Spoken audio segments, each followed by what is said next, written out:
څومره انتظار. ډیرو ګرانو وطنوالو او د پښتو ادبیاتو مینوالو، د غزل بابا خدای بخښلي امیر حمزه شینواري د وفات 25مه کلیزه. نو دا دی تاسو ته په همدې مناسبت د دې نومیالي ادبي شخصیت په هکله یو تحقیقي مطلب وړاندې کول غواړم او د وتلې تکړه هنرمند ستارې یونس په خواږه اواز کې یو ښکلی غزل هم تاسو ته ډالۍ کوم.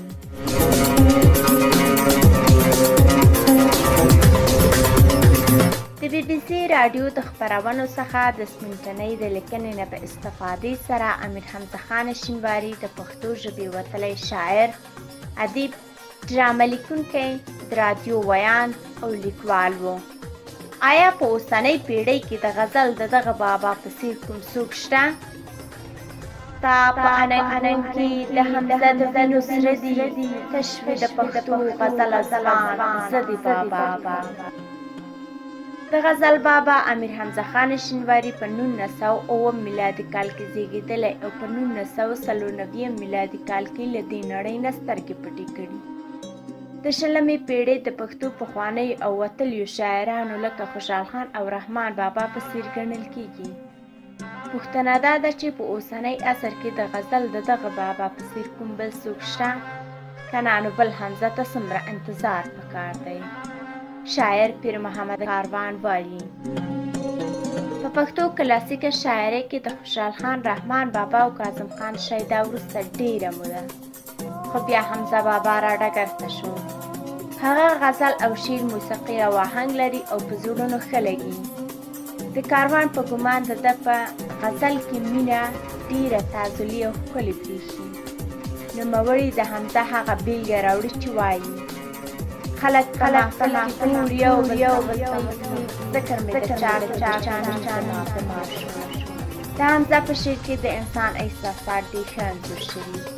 ښاغلي کاروان زیاته کړه د حمزه بابا شاعري له تخیل او مینې ډکه ده. د حمزه بابا شعر یوه ځانګړنه دا ده چې تر خوشحال وروسته یې په خپل شعر کې افغان ډېر ستایلی، په غمونو یې غمېدلی او په دردي کړېدلی دی. کلوی خوشحال د افغان په ننګ توره تړلې او د زمانې ننګیال خټک او بیا کاظم خان شیدا چې وایي په هندي ادا یې وکړې په ما چارې، زه شیدا په زړه ساده د روح افغان یم.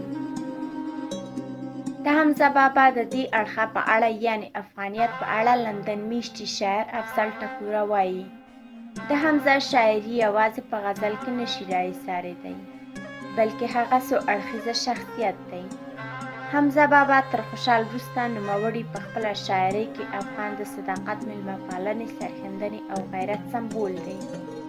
ما ټیټ ورتلې مکړل زما سره نه ټیټېده، شاید چې په الفت کې هم افغان پاتې کېدم.